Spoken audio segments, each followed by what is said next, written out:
नमस्कार। आज का हमारा टॉपिक है जेंडर लिटरेसी एंड कल्चर। ये सब हम रोमन एम्पायर के अंदर देखेंगे, जिसमें वहाँ के लिटरेसी रेट क्या था, कल्चरली रूप से कितना समृद्ध था और जेंडर के आधार पर क्या स्थिति थी। ये सब हम रोमन एम्पायर के अंदर देखते हैं। चलिए पहले हम यहाँ का मैप देखते हैं। मैप के अंदर देखने का प्रयास करेंगे कि जो रोमन एम्पायर का जो विस्तार था बहुत विस्तृत क्षेत्र पे था।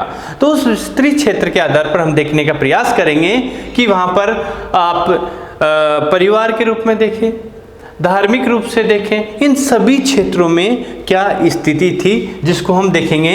नॉर्थ में डैन्यूब राइन नदी से लेकर साउथ में अफ्रीका के सहारा डेजर्ट तक, इसके अलावा स्पेन में, पश्चिम में स्पेन और इधर सीरिया के आगे तक हम देखने का प्रयास करेंगे इस चैप्टर में। ओके, सो नेक्स्ट स्लाइड के अंदर देखते हैं बेटा कि gender literacy and culture.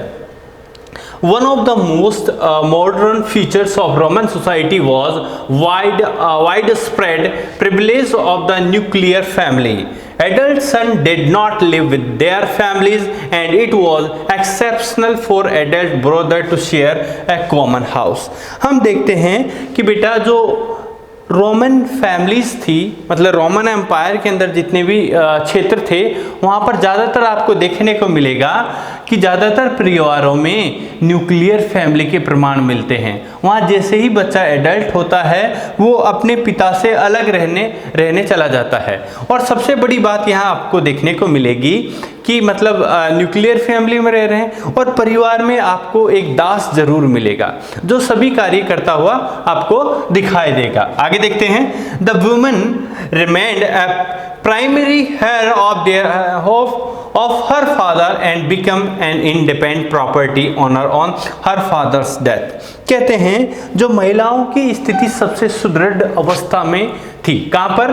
Roman empire में। यहाँ पर कैसी थी ये भी देख लेते हैं कि महिलाओं की जब शादी की जाती थी तो शादी में जो उनको दहेज मिलता था, तो दहेज शादी के बाद जो दहेज था वो पति के पास रह जाता है, लेकिन जो महिला थी उसके परिवार की जो पैतृक संपत्ति थी उस पर उसका अधिकार पूर्ण रूप से बना हुआ था। कहाँ पर? रोमन एम्पायर में। तो इसमें वैवाहिक स्थिति भी देख लेते हैं। यहाँ पर हमको देखने को मिलता है कि रोमन एम्पायर के अंदर जो मेल पुरुष का जो वैवाहिक स्थिति बताई गई है इतिहासकारों के अनुसार, वो 28 से 29 या 30 से 32 ईयर्स का जो टाइम दिया था, मतलब जेंट्स के लिए, और महिलाओं के लिए टाइम बताया है 16 से 18 या 22 से 23 साल तक इनकी शादियां हो जाती थी। तो इससे हमें अनुमान लगता है कि जेंट्स और फीमेल दोनों के अंदर जो एज डिफरेंस था वो बहुत ज़्यादा हमको इसमें दिखाई देता है। कहाँ पर? रोमन एम्पायर के दौरान। ओके, सो हम देखते हैं इस प्रकार की चीज़ें हमें यहाँ देखने को मिलती है। Roman women enjoyed considerable legal rights in on and the managing the property. Divorce was relatively easy and needed no more than a notice of the intent to dissolve the marriage by either husband or wife। कहते हैं कि जो Roman empire के अंदर जो स्थिति थी शादी की, वो बहुत महिलाओं के अकॉर्डिंग बहुत अच्छी थी। शादी संबंध विच्छेद करने के लिए उन्हें कोई विशेष कार्रवाई करने की जरूरत नहीं थी, केवल अपना इरादा बताना ही काफ़ी था। उसमें वहाँ पर डाइवोर्स मिल जाता था। कहाँ पर? रोमन एम्पायर के अंदर। तो ये सबसे बढ़िया स्थिति हमको महिलाओं की यहाँ देखने को मिल रही है। तो इसके साथ देखते हैं male married in their late 20 और अर्ली 13। इसमें देखते हैं, ये शादी का हमने अभी देखा, लेकिन कुछ जगह आपने ये सारी चीज़ें अच्छी चीज़ें देखी, लेकिन कुछ चीज़ें हमको यहाँ और देखने को मिलती है, जिसमें कैथोलिक बिशप ऑगस्टीन बताते हैं कि वहाँ पर उनके जो पिता थे उनकी माता को बहुत ज़्यादा ब्रूटली पीटा करते थे। ऐसा वो केवल उनकी माता के बारे में ही नहीं बता रहे हैं, उस पूरे के पूरे विलेज में ही जो महिलाओं के साथ प्रताड़ना या उन पर कॉर्पोरल पनिशमेंट दिया जाता था। इस प्रकार की चीज़ें भी हमको मिलती है। अभी तक हमने जानकारी के आधार पर यही पता लगाया था कि महिलाओं को मतलब पैतृक संपत्ति से लेकर उनकी शादी से लेकर उनके बहुत सारी चीज़ों के अधिकार मिले हुए थे, लेकिन यहाँ पर कुछ ड्रॉबैक भी हमको दिखाई पड़ते हैं रोमन एम्पायर के।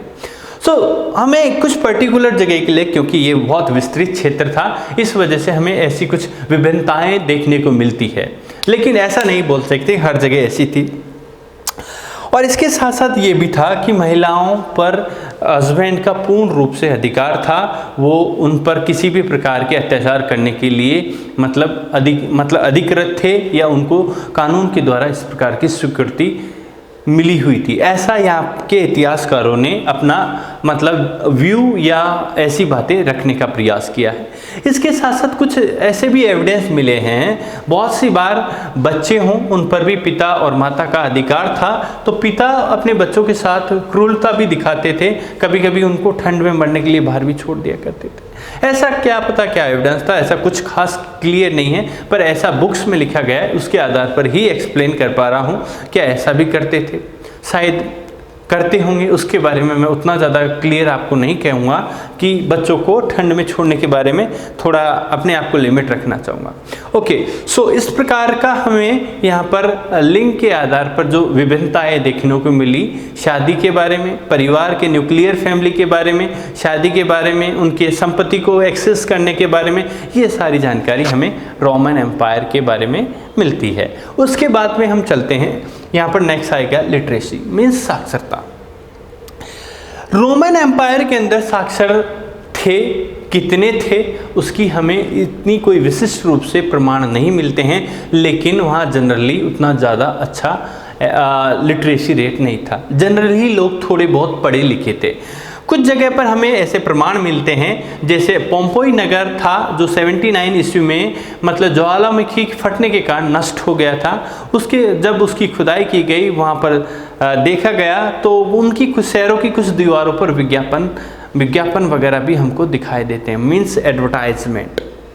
इन्हीं एडवर्टाइजमेंट से ये पता लगता है कि वहाँ के लोग कुछ शिक्षित थे, तभी तो एडवर्टाइजमेंट वहाँ पर मिलते हैं। इसके साथ साथ हम मिस्र के कुछ पेपायरस को भी देखते हैं, तो उनसे ये अनुमान लगाते हैं कि वो वहाँ के जो निवासी थे, नोट लिखने में, लेटर देने में, कुछ पत्र आदान प्रदान करने में, इस प्रकार में इनको यूज किया करते होंगे।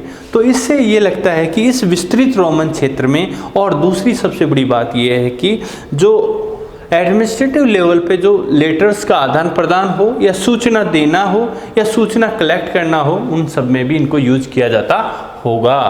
किनमें? इनको पेपायरस वगैरह को भी वहाँ इस दौरान रोमन एम्पायर के विस्तृत क्षेत्र में। ओके, सो ये चीज़ें हमको साक्षरता के बारे में यहाँ से जानकारी प्राप्त होती है। अब आता है हमारा कल्चर। कल्चर कैसा था? आप सबने अभी देखा कि रोमन एम्पायर का जो क्षेत्र था, डेन्यूब और राइन नदी यूरोप के अंदर से लेकर अफ्रीका तक फैला हुआ था, पश्चिम में स्पेन से लेकर सीरिया तक फैला हुआ था। तो ये 3 कॉन्टिनेंट्स में आपने देखा, यूरोप, एशिया और अफ्रीका में फैला था। इस विस्तृत क्षेत्र में जहाँ पर हमने देखा कि धर्म के आधार पर, जातीय आधार पर, रंग भेद के आधार पर, ऐसी ड्रेस के आधार पर, खान पीन के आधार पर हमें बहुत ज़्यादा डाइवर्सिटी देखने को मिलती है।